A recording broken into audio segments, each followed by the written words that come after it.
Good evening, everyone.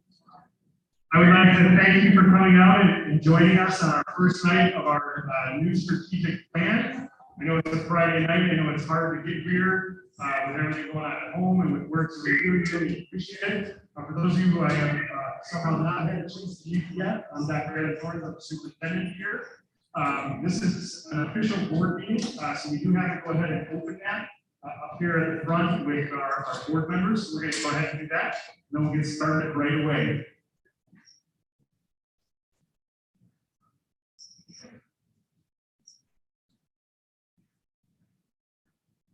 It's time to call the to order. Please stand for the flag.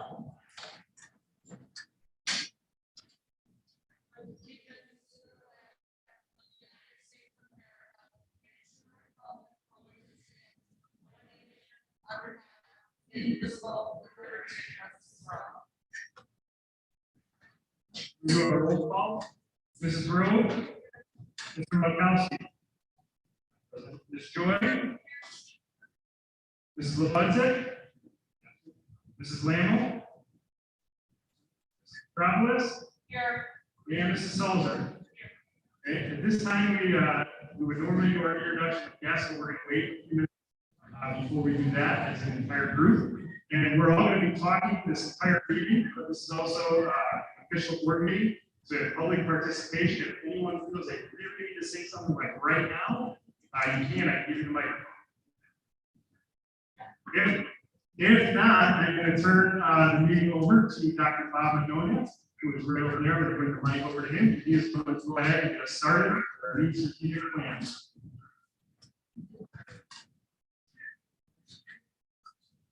Thank you very much. So excited to be here tonight to work on a brand new strategic plan, 2022 all the way to 2027 is our 5-year plan. And some of you may remember when we did the last plan, which was in 2016. And so if you are here again, thank you greatly for your participation, and for all the new people on the committee, thank you for joining us as well. This is an extremely important endeavor, and I have to compliment the Board of Education and Dr. Thorne and the administration and the community, because you have taken upon yourself to make sure there's a culture in District 127 plan that is continuous improvement. This process sets 12-month benchmarks for achievement and for getting better.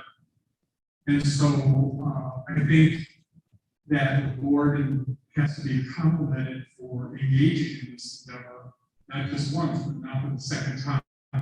And the amount of accomplishments that we've achieved over the years is impressive. We've come a long way since 2016, and we're going to go a long way one more time in between 2022 and 2027. So I have a PowerPoint up here, and I'm going to hold off doing introductions because I think there's going to be a few people filtering in later. So we'll do that later in my PowerPoint presentation here, because we'd like to meet all of you and have you meet each other.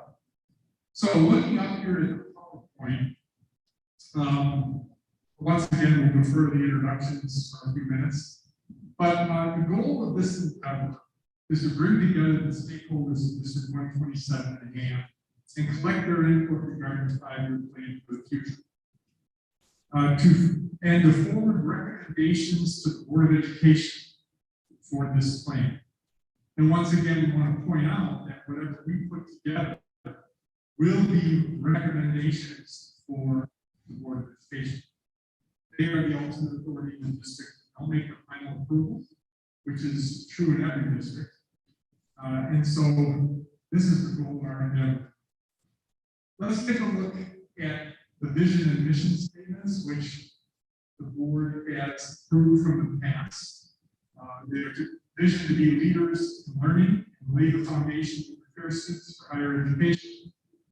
The mission is that in collaboration with all stakeholders, provide a holistic education for students by facilitating innovative and challenging learning experiences.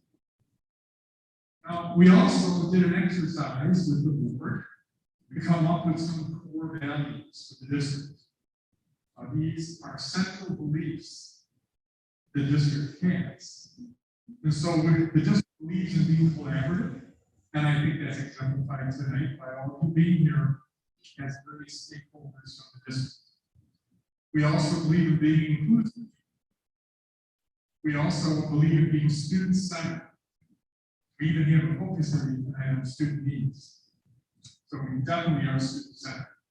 We have core value of high expectations.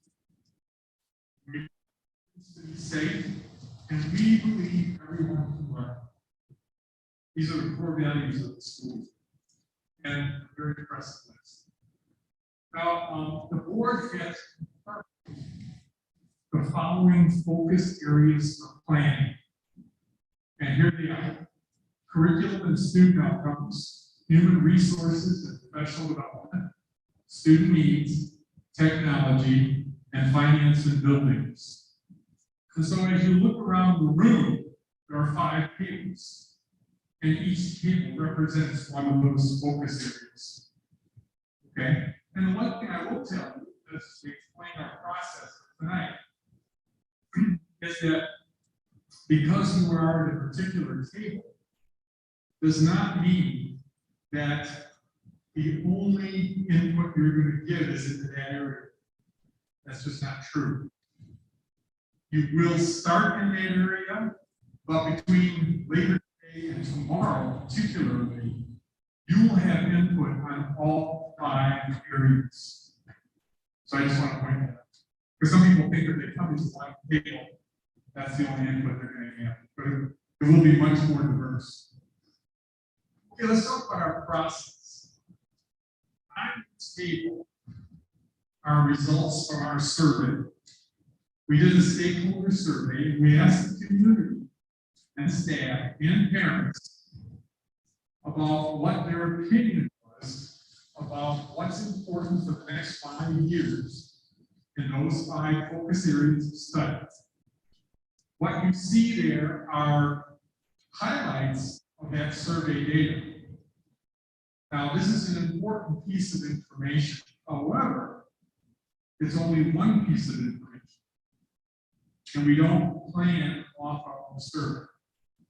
We consider it as one piece of data, but we're going to get a lot of data tonight and tomorrow that are very important also involving our plan.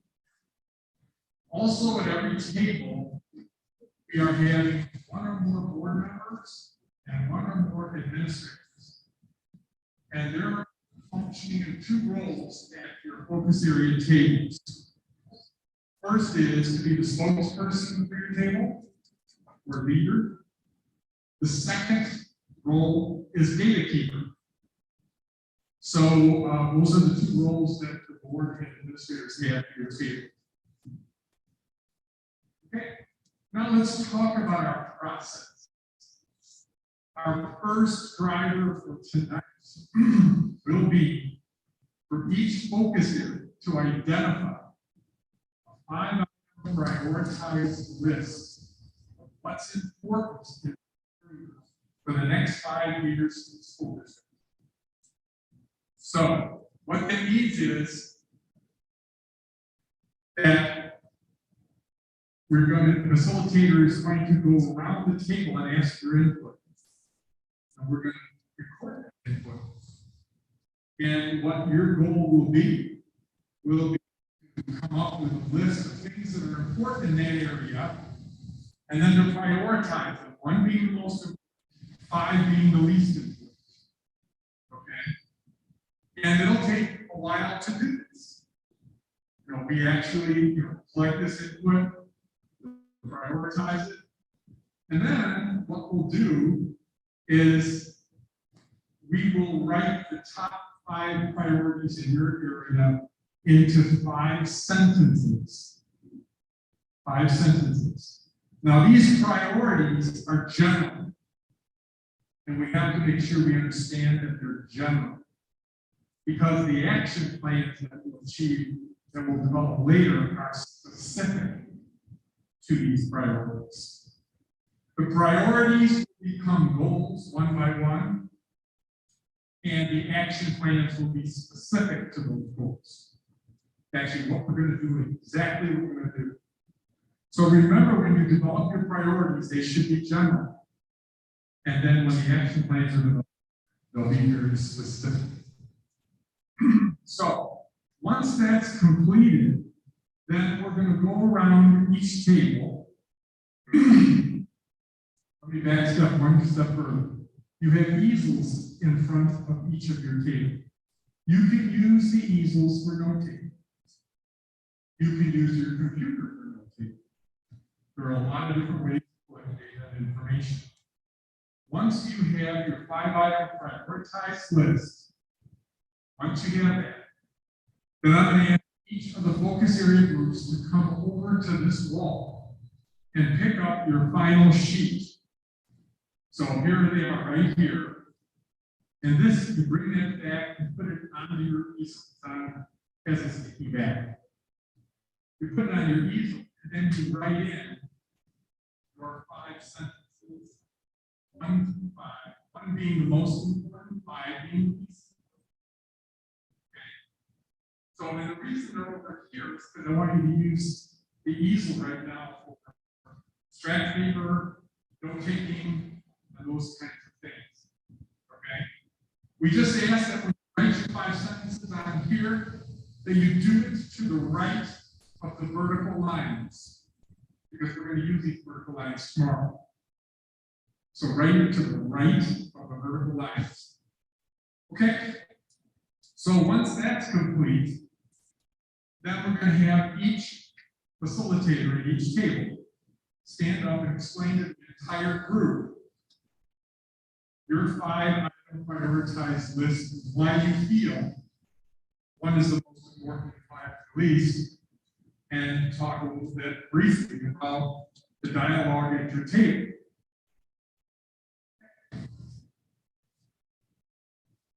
Okay, so now that endeavor will probably take the majority of this evening. And then what's going to happen is, in addition to writing your 5-item prioritized list on the sheet, on your easel, the data keeper at the table, wherever the 5 of you are, will have to type it into the computer into Google Docs documents for Friday evening, or 2 Google Doc documents. The 5-item prioritized list to go on the Friday Google Docs. Okay. Now, once that's complete, then we're going to have a Google Docs document that has all 5 groups, 5-item prioritized list on 1 sheet. So we're going to copy that and pass one out for every person. That's the beginning of tomorrow. And then tomorrow, we will start by having each focus area look at the other 4 groups' prioritized lists. So, for example, if you're finance and buildings, you're going to be looking not at your list because you made up this list, but you're going to be looking at curriculum, you're going to be looking at HR, you're going to be looking at tech and student needs. And you're going to determine whether you agree with 1 being 1, 2 being 2, 3, 4, and 5. You're going to have a discussion about that and have to come to consensus You might say, well, I think number 1 should be number 3. I think number 5 should be number 1, and here's why. So you're going to come up with a list of numbers that may be different than the group's numbers. Okay? So once you've done that with the remaining 4 groups on the sheet, then what's going to happen? I'm going to call all the facilitators up. 5 of them. So let's use finance and buildings for an example. I'm going to have the other facilitators lined up right here. And I'm going to have each of them put their numbered priorities in these vertical lines. And then I'm going to say, okay, explain why you put that numbered list up there, because it's different than what finance and buildings did. And I'll explain. And then I'll turn around and say, okay, now that you explained, how do you reply to that finance and buildings? And they will explain. That might go, oh, we see what you're saying now. Or they might say, oh my gosh, that's a great idea. That never even come up at our table. And we're going to take some notes, make some changes, and now you see the collaboration evolving and having it refined. Okay? So as that occurs at every table, the focus area group is taking copious notes. Copious notes. They're going to make some suggested verbiage changes in your sentence. They're going to maybe have a different priority list. So after we go through every group the same way, I'm going to end up with 5 sets of numbers here. So understand these. In this example, I got 1, 2, 3, 4, 5. But then if I go across, I've got the other 4 groups feeling about that priority. So it'd be very easy to say, what should be 1, what should be 2 at the end of our discussion, what should be 3, what should be 4, what should be 5. So what will happen is we'll take 15 minutes out, and the group will do an assessment. And I'll have notes up there for 5, and they'll put the final priority right on the sheet. Any verbiage changes that you agree with, you'll make some verbiage changes. Okay? So then at the very end, you'll notice that each focus area has a color: green, orange, blue, purple, and so on. And so we're going to give each of you an envelope with 10 self-adhesive circular dots, 2 of each color, representing 2 for each of the 5 focus areas. And what we're going to say is, okay, now you stand up and personally go to each easel, and you personally vote for your number 1 and 2. Then you put your dot on your number 1 and 2. So now you personally you give input that didn't agree with the group, your opinion's valid. Okay? Now, what I found at the end is usually the number of dots coincide with what we've already identified as the top 2 priorities. Because we just had this massive discussion. Sometimes it doesn't, but usually it does. So now to the point. So the top 2 priorities in each focus area are the goals in that area. They become the goals. Priority 3, 4, and 5 will be the backups. That's the depth of our plan. When we meet once a year to review and project what's coming in the next 12 months, then if we fulfill one of those goals, we'll move up the next priority to another goal. So that's the depth of our plan. Once that's complete, then the administrative team who has to actually bring about the actions to achieve the goals will be running action plans to achieve those 10 goals, 2 in each area. Now, some people raise their hand and say, hey, wait a minute, why don't we make them all goals? Well, the answer to that's simple.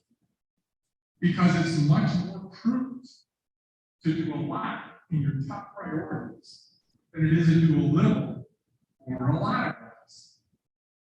So, and think about that. If there are 5 in each area, that's 25 goals. That's not even manageable. So that's why we're doing prioritization. And the top 2 is the first thing we address. What's most important. So the next thing is I publish the verbiage and I develop a brochure for the schools. They can use put on the website and use for communications. So what we will do then is every year we will have an annual review of outcomes. How do we do?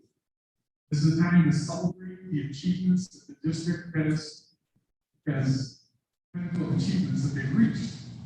And then also to give you a sneak preview what's coming for the next 12 months. It's an exciting time.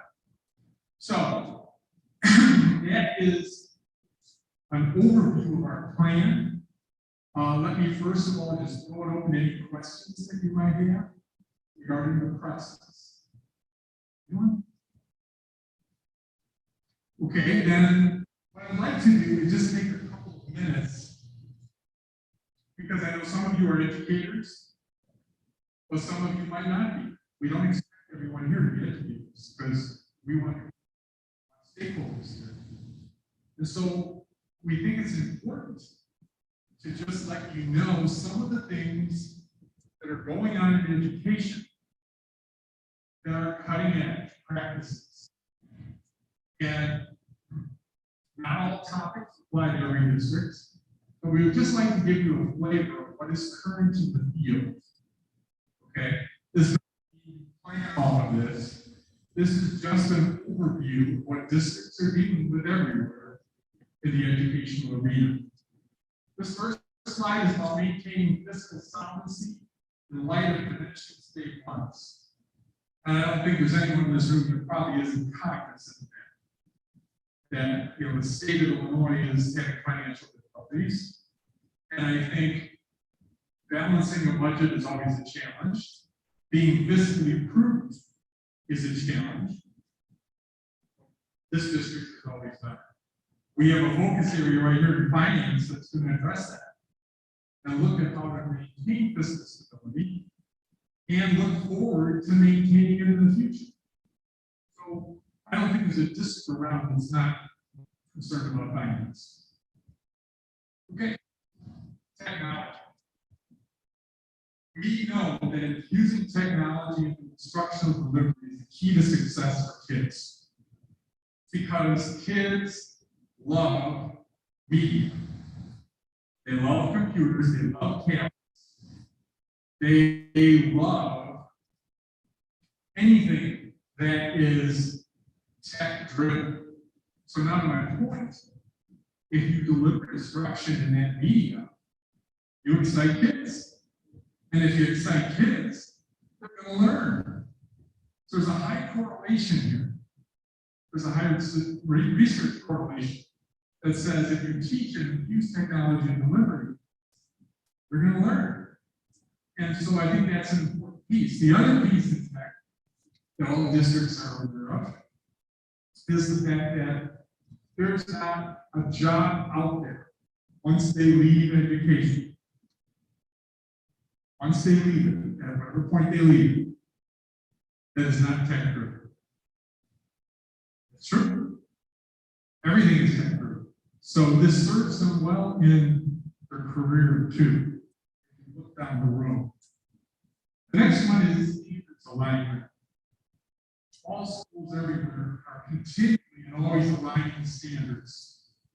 We have Illinois standards. And it doesn't mean we don't go above and beyond them, but we minimally have to make sure our curriculum is aligned with them. Social, emotional component of educating children. Very important. There's a high correlation to research between students who have social acceptance and emotional stability and outcomes. This is becoming an emphasis in education. Education is focusing not only on the cognitive, but on the affective needs of a student. Because we know that if you ask a student what's important in school, yeah, we'd love to have them say writing, reading, or science, or whatever. But you know what the respond to say? What's important for me? Accepting of my friends. Common response. Tells you where the priorities are. The students feel good about themselves, are socially acceptable, and they're going to perform better. And that's why schools everywhere that are on the cutting edge are looking at this. How can we make the social, emotional component of children better to get better outcomes? And if you look around the room here, we have a student needs table. We got a tech table over there. We just finished talking about technology. Let's go to the next slide. English language learners. English language learners are students whose whole language background is not English. Limited proficiency in speaking, reading, writing, or understanding English, who may require academic support to participate fully in a school setting. We're dealing with that everywhere, not just here. Everywhere I go and do strategic plans, we are trying to work with students who have limited English. How do we make that reach their potential? Safety, very important. In light of the climate that is going on in the country and everywhere else, we're concerned about safety. And it's a top priority. And all schools that are cutting edge address this issue in their plan. Early intervention. Research bears out statistically, the earlier you address issues with children, the quicker they are eradicated.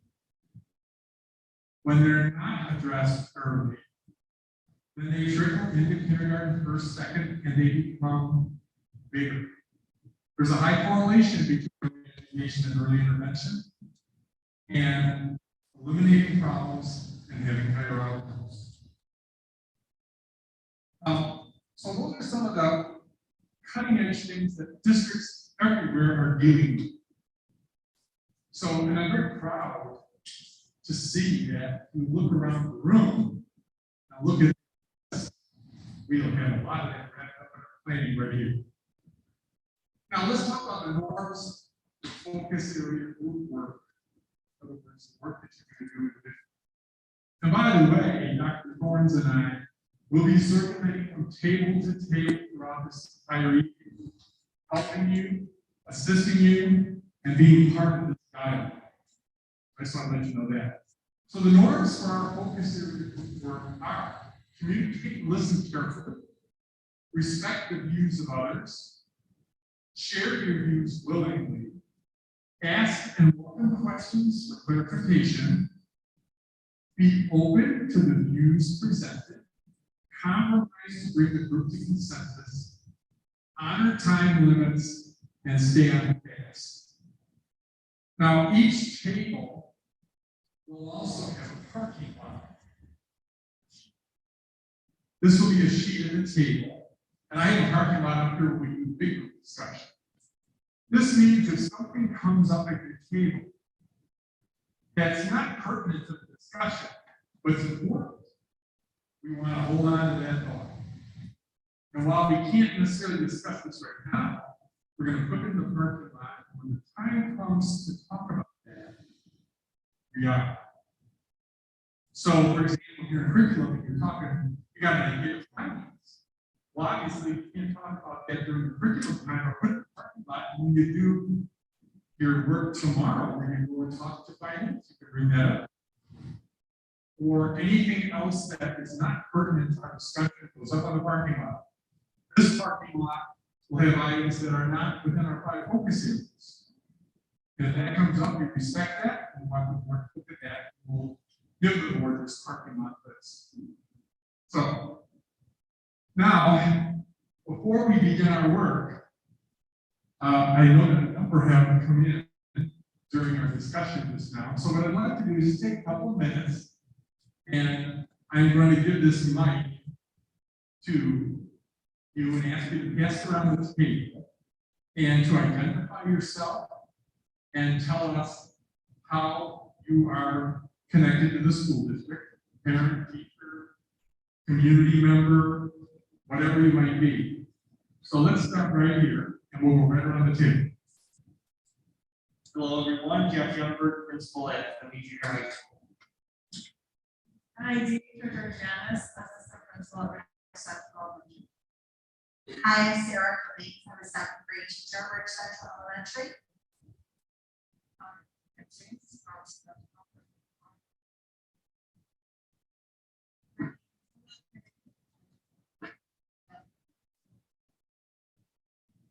Esmeralda, I'm the parent of Frederick in the shop.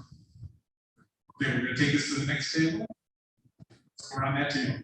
I'm Beth Lynn, my husband and I, my in-laws, my family and my three children are all alumni, and they are 5-decade resident of Chicago Ridge for board member. Shannon Piper, fourth grade teacher at Ridge Central.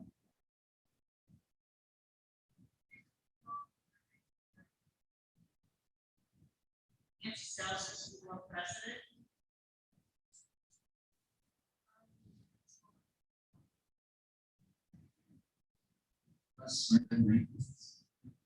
Okay. Jennifer Willard, twin dad at Central, fifth grade.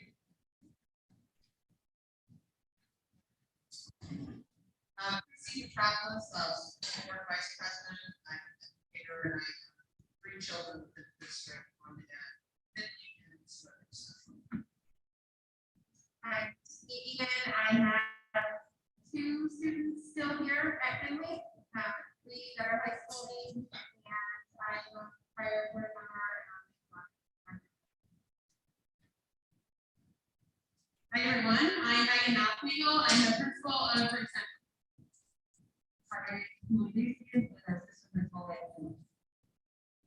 Hi, I'm Courtney Brzezinski, and I teach the third semester.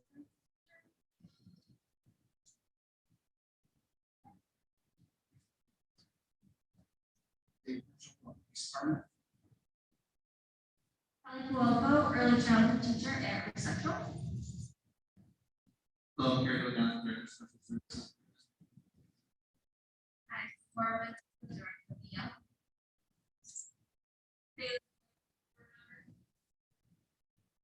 I'm George Bruceless, second grade special education teacher at Finley.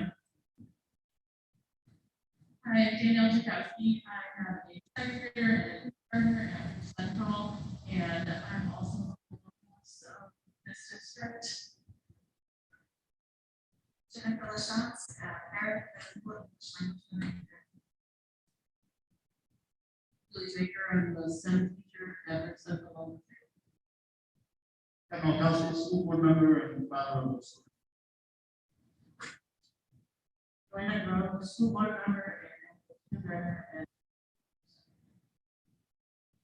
You know, kind of like support here. Ian Kasmerick, assistant principal at Renewal. you know, which library director at Chicago Ridge. Very good. So nice to see such a diverse group of different stakeholders throughout the district. This is what strategic planning is all about. So thank you so much for coming tonight and to participating in this wonderful endeavor.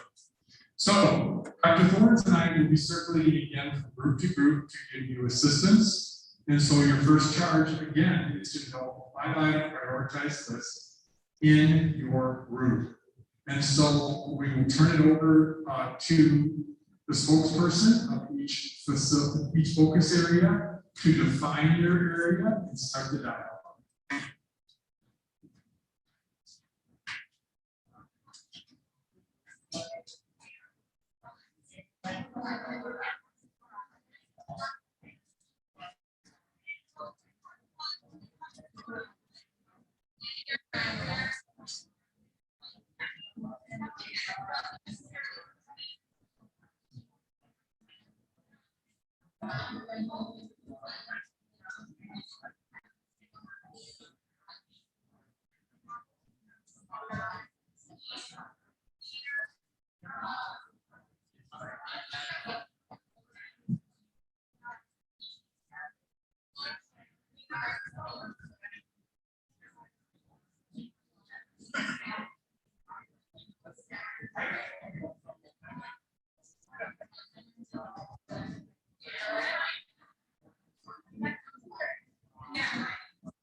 That's why it's not, you're over here facing the board and you're kind of talking.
The ones that are in the way, suggested a standard curriculum levels, a wide range of skills.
So let's keep rolling down the list.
So I definitely get part is and exponentially.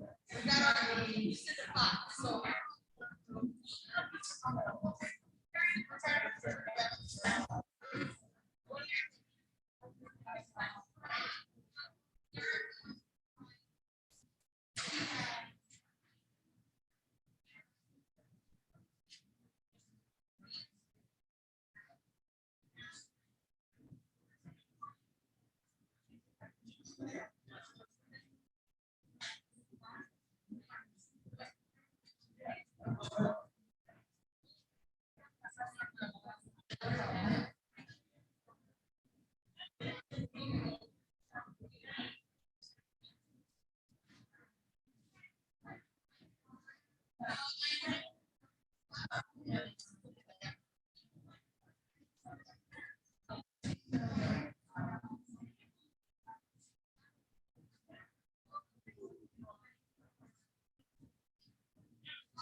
We have about 15 minutes left, so start wrapping it up and writing up your 5-item prioritized list on the final sheet.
And this is student specific.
So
Okay, very good.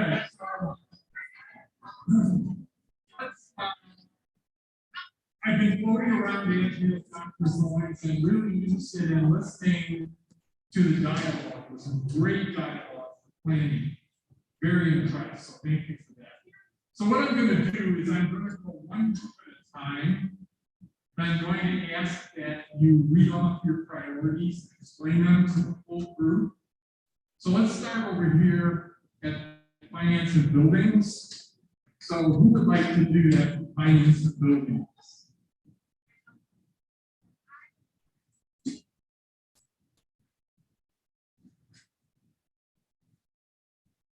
What's unique about this particular group is actually a combination of two of the focus areas that we had in the last strategic plan together. So, you know, Kathy couldn't be here in terms of the finance one, so we spent a lot of time on the finance backbone, which is really the part of the cast to be there for anything that's happening in the building. So from 5 different priority areas, the very first one that our team did that was to explore space options, and it's for both construction as well as storage. And sometimes we wouldn't put both of those together, but research desperately needs both of those space, which we've creatively done already, but there's still some action. We have construction. Our second scenario is with the upgraded building security features and protocols to current standards. This is something that we have done to take very positive steps. For example, all of our buildings have the front door secure once you walk into the front office. We have to pause into the rest of the building. But we're still talking about things in that area that we need to do. Number 3 was prioritize and update short and long-term maintenance plans to identify and schedule projects. The district does have a long-term maintenance plan, which looks at all of the different projects over the next several years. And how we look at that plan, keep adjusting, keep tweaking. That projects is significant. Was our staff in the building know electrical and so forth? It's definitely a big issue. So keeping those other things in mind. Number 4 is more about safety as well, exploring the options, pedestrian and traffic safety, along with parking. And some of the things we listed down the field, some of the space.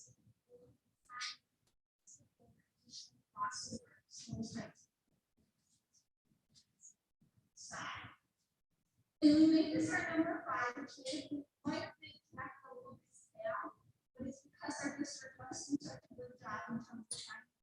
We have continued to maintain health fund balances and explore additional funding options because of the fact that we are in good places right now. That comes bottom, but we thought it still needed to get our history as we revisit this on a yearly basis. So something like this might be shifting back up. Okay, very good. Any questions for finance and buildings? Okay, can you switch the mic over to curriculum and student outcomes? Without the finance and the buildings, we're not successful here. So we're going to need that. So we have curriculum and student outcomes. Curriculum is basically the foundation for teaching and learning. So what are our students learning and how are they learning it? And then student outcomes are after that teaching and learning takes place, what are the students gaining from that teaching and learning? And then what do we do with that information to circle back around to the curriculum? So our number 1 goal is to create and implement a viable CRSD 127.5 curriculum for all subjects and grades with ongoing review. So not something that's stagnant, but something that we're revisiting on a regular basis to make sure that it is successful. Number 2 is identify, establish district-wide best practices for teaching and learning and then the implementation of those. So are we going to do play-based learning in kindergarten? Are we going to have critical thinking implemented into the instruction? Number 3 is provide training and resources for teachers to effectively differentiate instruction for all students, meeting all students' needs, not only those students that are doing well and are successful with the core curriculum, but those that might need more support or those that might need to be challenged. Ongoing tiered data review to analyze effectiveness of teaching and learning. So at the district level, the building level, the grade level, and within the classroom, looking at and reviewing data to ensure that how we're teaching and what we're teaching is successful and that the students are successful with that. And then number 5 is adhere to district resource renewal and adoption. So in this category, we do want to start looking at not only the renewal of a science textbook or a social studies or a math textbook, but also technology. And analyzing and looking at what technology is being used in each of the buildings and each of the grade levels, but then what is the effectiveness of that, how is it being used, and then how are we going on and using that in consistency across all of the schools and the district. Okay, any response or questions for curriculum and student outcomes? I think what's really neat before we go on to the next focus area is the fact that you'll see some connectivity. So, for example, we're talking about curriculum and we're talking about funding goes, student finance piece, we're talking about curriculum, for example, and mentioning tech confusion and some tech. So you're gonna see some connectivity, which is a good thing. So what we're gonna do now is turn it over to Jeff here for human resources and professional development. HR and PE, first area here was develop a competitive compensation package for all staff to both recruit and keep staff here in the district. Two, hire diverse staff based on district needs, i.e. subs, coaches, directors, paraprofessionals, etc.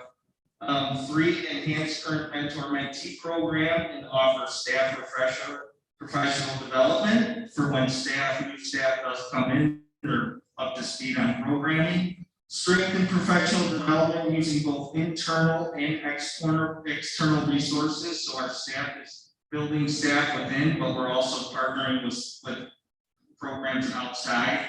And then lastly, improve staff and community relations, i.e. incentive programs, fun events, team building activities. Okay, any questions for human resources and professional development? Okay, very good. Then let's go over here to students' needs. Gary, All right, as far as student needs, the first thing is for that Pavilion's presentation. Being at social emotional well-being, social emotional learning. So crucial right now that we see such great amounts of stress for students, regulation among the student population, staff as well. Pandemic, I think it would be a very good thing that we need to have a strong focus on. Two is accessibility to appropriate curriculum kind of beyond the core curriculum, kind of those specialized curriculum pieces to address special education, and then learners who are ready to advance. For number three, get establishing that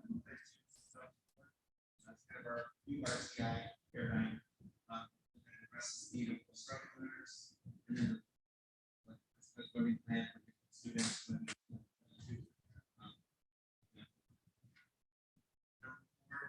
Use awareness and access to technology. Basically, what we were thinking with that was what are the different software tools that are available to use instruction to help students with reading struggles, things like that, writing. Number five was early mental support programming, and that was just an overall thing we were thinking of. I was sharing with the group and we looked at, we're a preschool to 8th grade district, but requests for support in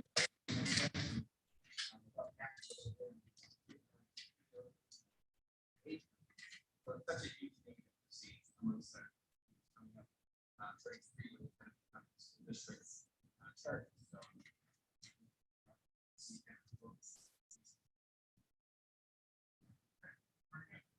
any questions for student needs?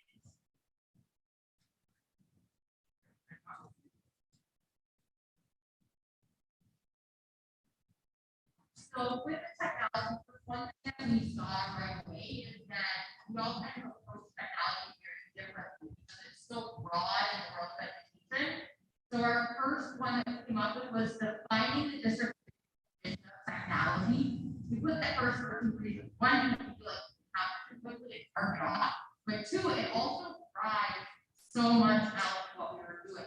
Because technology from the program we're using, from the reference, from the data, from the devices, how we're using it, how much is too much, and how much about it. That safety is so broad that we felt like we could define our vision and mission specifically for technology to help us focus in on the rest of them. The second one is creating a regenerative and organized one-to-one program for our student device programs. They have their one-to-one devices, unfortunately, it's rolled out very quickly. So what we would want to do is have it more systematic, and then also have it reoccurring, because we all know these devices are going to come obsolete at some point. How do we replace them? How often do we replace them? So that that's very systematic. A new student information system to streamline use of access. We kind of talked about T3s and different programs that are out there, but something that is kind of that overarching program that offers a lot of other components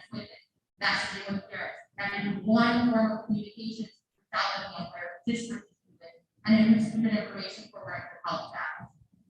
Then we talked about streamlining the educational technologies. Those are the programs that students are rostering them into these programs, how they're signing on, how different logins they might have, streamlining that into easier for teachers and staff, but also. And then lastly, reviewing and recommending assistive technology moving forward. We didn't want to say stagnant in technology, so we put this one kind of toward the bottom and we see that we can start looking for the future.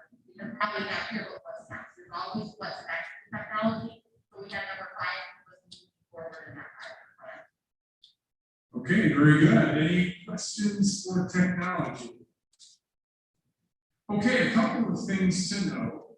As you can see, similar to how we described the process at the beginning, we now have all the charts with the vertical lines, and we have the first number that's available.